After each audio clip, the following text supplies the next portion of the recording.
Hey there, how's everyone doing? I just want to come on and say hello. We're going to talk today about some ways in which to make studying for the CHT exam easier. Now, if you're someone like me, I've always heard that the CHT exam is really hard. Have you guys heard about how hard the exam is?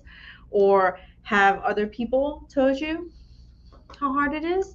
So, that's what I want to talk to you today about, because this is a recurring theme that I constantly hear about, like how hard the exam is. And sometimes when you hear about how hard something is, it kind of discourages you, right? Am I right here? Let me know in the chat if you keep hearing how hard it is. And I'd love to have your take in terms, I keep shaking the table, in terms of what you think. Is it doable? Do you think it's hard? Or do you think it's a breeze? Let me know. Type into the chat. And I'd love to hear where you're tuning in from today.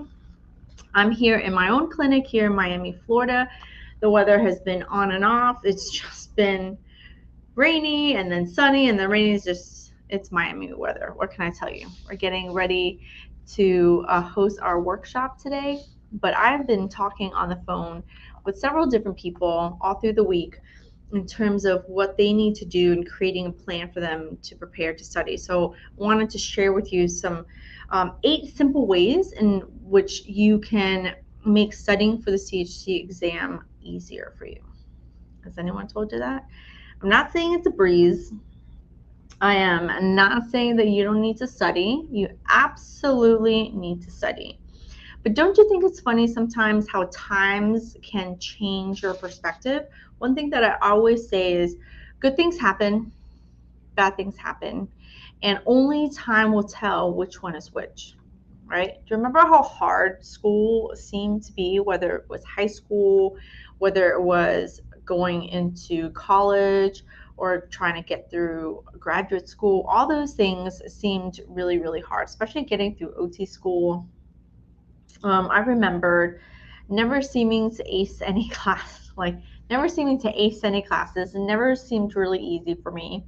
No matter how long I studied, no matter how hard it seemed that I studied. And even this one time when I applied to be a teacher's assistant in the anatomy class, how, I applied for the position, and out of all of us, I was the only one. I was the only one that didn't get the position.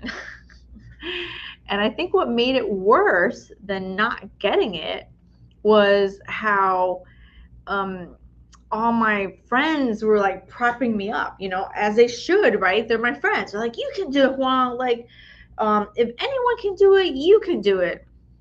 And so they talked me up and they talked me up. And then I was the only one that didn't get the position. But that's okay. That's okay. I just want to tell you, like, the point is, like, you can't win them all.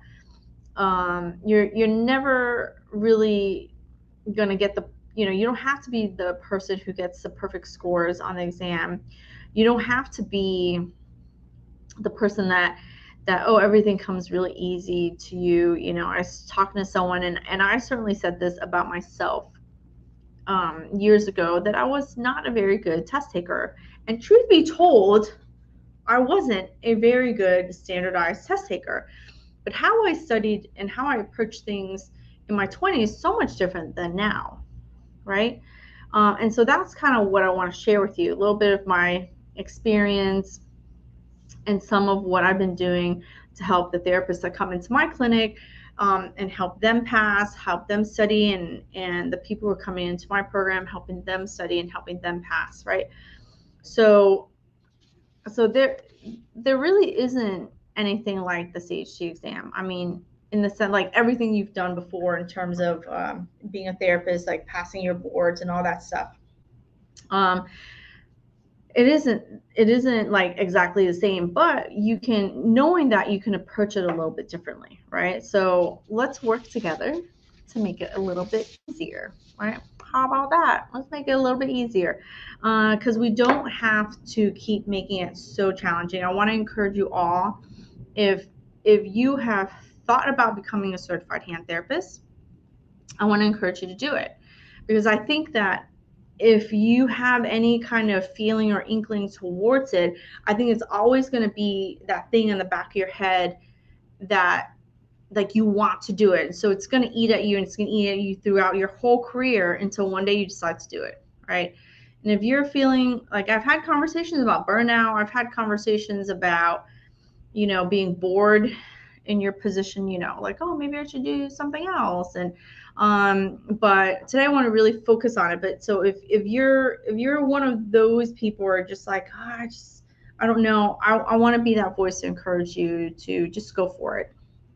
If you have the years and you have the hours, then it really comes down to making one simple decision, right? One simple decision to study. And then once you make that decision to study, then it becomes, what's the decision next that you want to make, which is to pick your test date, right? To pick your test date. And I think that's the two decisions that you need to make. Here are some simple ways. I just want to share some simple ways in which you can make studying for the CHT that much easier. So number one, you want to work with the right resources, right? Hello here. Hello. Can we just work with the right resources so we can make our lives easier? I know that reading through the Rehab of the Hand is really challenging. It's still my number one most important resource. And one of the reasons why I say that is because all the pertinent information is in one place. There's other resources, other books and stuff like that that you can use for sure. But Rehab of the Hand most by far has the most comprehensive amount of information all in one place, right?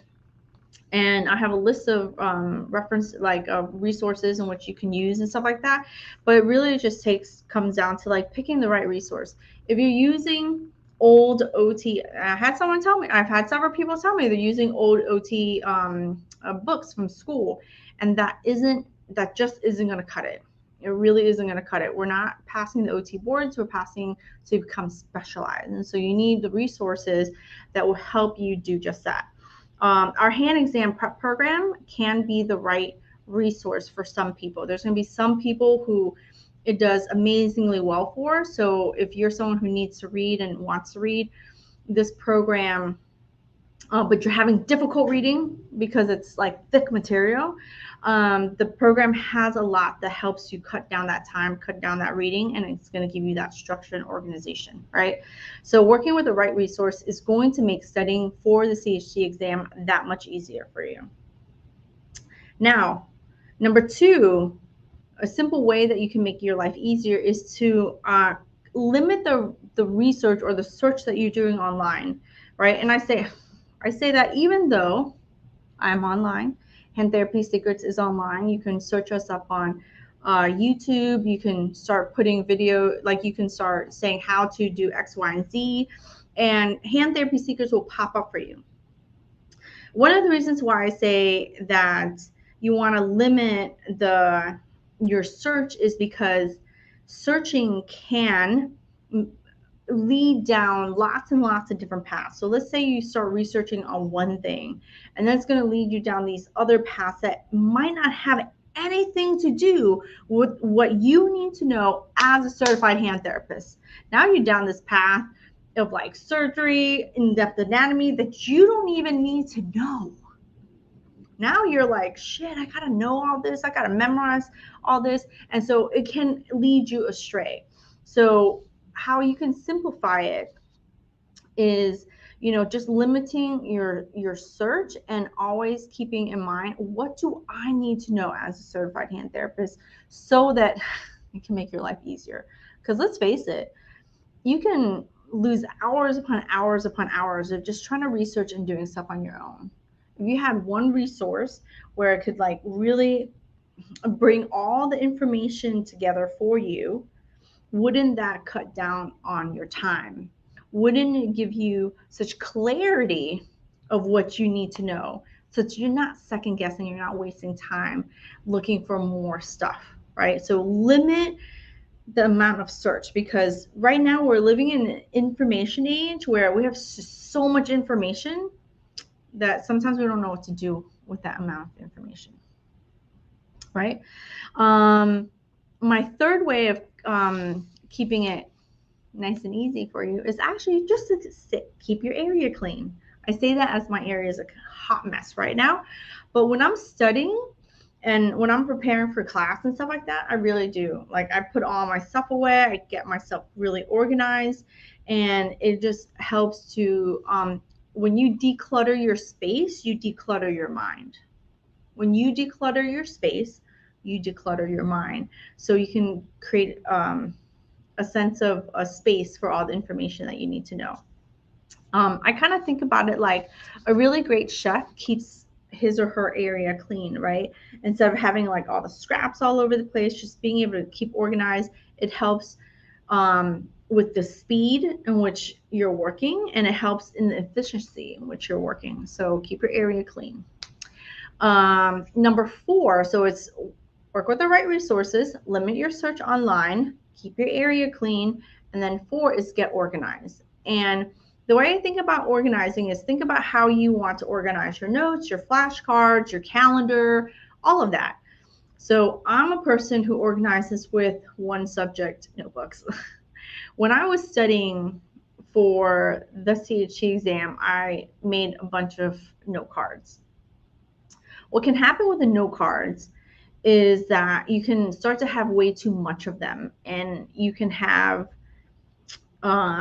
way too many, and you might have way too much stuff written down on them, which is not necessarily really good. If you think about how note cards should be done, it's kind of like, on one a topic and then an explanation on the bottom, on the back. So it's kind of the things that you need to memorize, right? Flashcards. But when you're trying to understand concepts, you might need some paper. You might need some, just a regular notebook, and then just organize yourself in that way. And organization isn't just how you're writing stuff down or how you're putting stuff on note cards, but it could be how you organize your calendar, how you organize your topics. I have a very structured way of doing my curriculum. You guys have heard me say 2 weeks of hands, 2 weeks of wrist, 2 weeks of tendons. There's a reason for that, so that you stay organized, you keep going, especially 3 months before the exam. So right now it's a great time to get started. It's a great time to get started in the hand exam prep program, because you have several months and you can start to watch the videos. You can start to organize your information all in chunks, right? And then as you get closer to the exam, you've already studied all of the topics for the most part, and then you're going to go into what I call an intense review. So it's not like it's the very, very first time you've heard of this stuff, right? But then it gets you to make sure that you're covering all topics. One thing that I'll often hear about, and that happens to people studying for the exam, is that they'll get stuck in a particular topic, and they get stuck in it because they have this feeling that they need to know everything. This feeling of perfection, needing to know everything, is the thing that's going to stop you from moving forward. And usually it's because there's an insecurity that you're not retaining, or you're not remembering the stuff that you learn, right? And sometimes you do that because you're trying to memorize everything. Try to understand concepts, and you're going to be able to know how to apply that through everything between how to evaluate someone, how to move them along in the treatment, and the actual treatment that you're providing. All right, so get organized in your, like, how you study, your calendar, and even your resources, right? Now, number 5, to make it easier for you, is you've got to schedule your time. Schedule your time. Let's be realistic, right? Let's be realistic about how you want to schedule your time. You want to chunk out not just your topics, but your time. So if you work on during the weekday, which most of us work, right? How do you chunk out your time so that you are doing 30 minutes, 5-minute break, 30 minutes, 5-minute break, something like that. So you're getting a good chunk of studying in an hour to an hour and a half.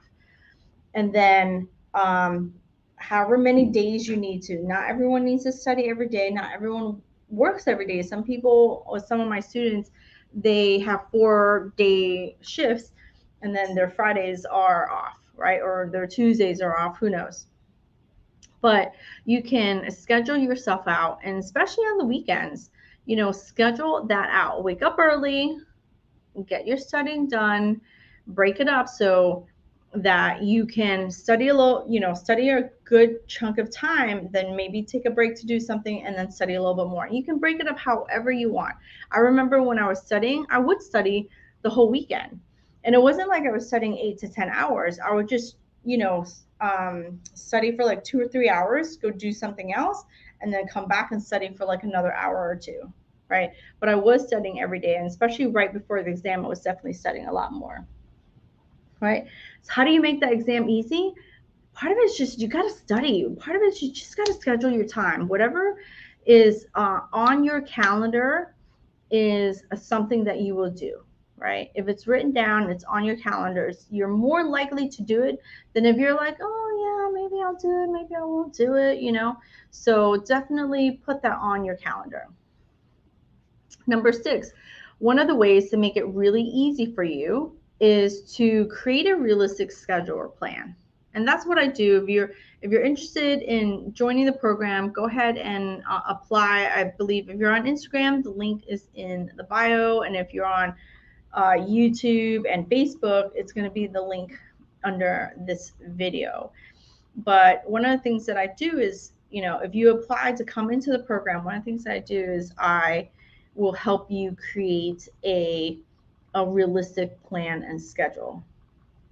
If we're trying to make it in the easiest way possible, and I do have a philosophy on it of studying 6 months or a year and getting it done, at least taking the exam.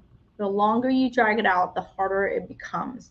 Now, of course, there's always time for like someone has an incident, there's something comes up. I mean, you can't always help those things, right? But for the most part, if you're creating a plan, let's create a realistic plan. Otherwise, it's just so much harder to do, right? Now, number 7, how to make it easy. I think that this is the hardest tip of all of them that I have, and it's creating boundaries and actually keeping them, right? This is a challenging one because you have a purpose, you know what you want to do, you know what you need to do, and so people who are your friends, they love you, your family member, they know that you want to become a certified hand therapist, but they can't help themselves but to kind of like push those boundaries that you create, right? So you gotta make sure you set them and keep them so that you can actually get setting done, right? Be careful with who you allow to take your time, and also be careful with who you allow that you give your energy away, right? So you've got to set boundaries, and the closer you get to the exam, the more the more important it is. I remember it's important throughout the whole process, but in some places you can give. But what happens is when you start giving, you'll start to give it away all the time. So 6 months before the exam, I got stricter. 3 months before the exam, I just got stricter. And, I wouldn't even talk to my mother because she would drain my energy. The woman didn't mean to. I love her to pieces. She loves me, but that's probably why we kind of clash a little bit, right? And you kind of sometimes you just have to say, hey, I need a certain amount of time. Maybe it's your job. Maybe it's your job stealing your time, stealing your energy. But you know what? They can't steal because you're probably giving it away. So how do you make it easy for yourself? You got to create these boundaries and you've got to keep them, right? When you say yes to the exam, you've got to say no to something else. And sometimes that no has an expiration date. Hey, I need this amount until November, right? I need until November. After November, I'm going to be all yours. I'm gonna do more things with you. I'm gonna talk to you every day. I'm gonna talk to you how many days you want. I can work extra, I can whatever. But until then, I need to focus because this is a thing that I said I wanted to do, and I want to do it so that I can feel good doing the thing that I said I was going to get done, right? So you've got to, create those boundaries and keep them. That's number 7. Number 8 is having a positive attitude. I know. You're like, but I am happy. Have you ever had that happen? I am happy. Damn it. Don't you know? Saying is easier, but you can't fake it to your brain, right? You can't fake it to your brain. You have to have real positive attitude. Now, you're a therapist. You've seen this where you've seen two bad injuries, right? 2 bad injuries. But one person has a really go get it positive attitude, I can do this, and not just I can do this, but I'm doing the things that are necessary to achieve my goal, to get it done. Then you've got the one who's got more of a negative, energy, a negative vibe, a negative attitude, and everything is getting in their way. But this, but then that, and because they have that negative attitude, right? Your eyes only see and your ears only hear all the things that your brain is saying. So if your brain is saying and talking shit, right? If your brain is talking shit, then you're only going to see shit and you're going to hear shit, and that turns into a lot of negative mindset and a negative attitude.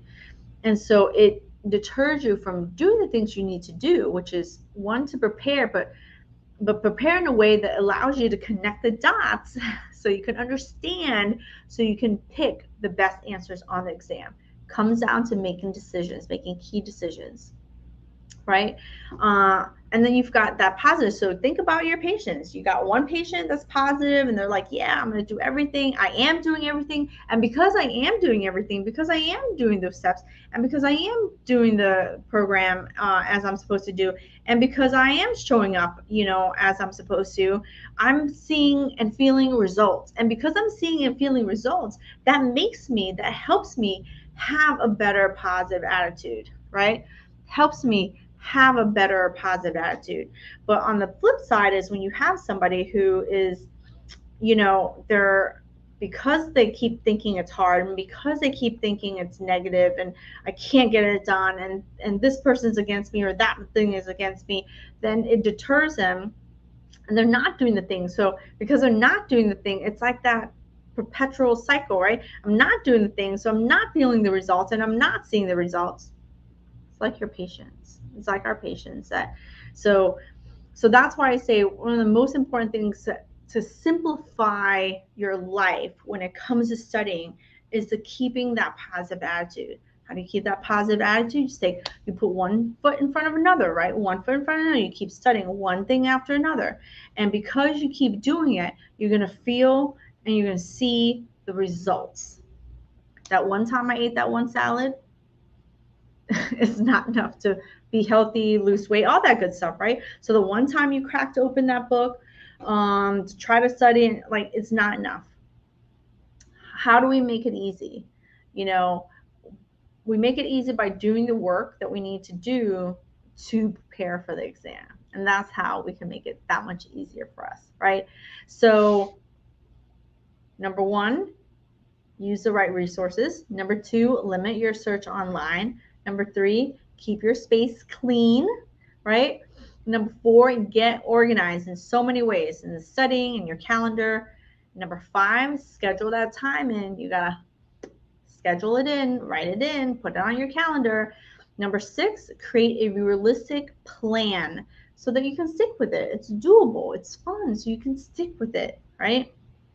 Create boundaries. Number 7 is create boundaries and keep them. And number 8, have a positive attitude. And put all those things together, and it's going to simplify how you study and how possible it is for you to study in a way that helps you to pass and become a certified hand therapist, right?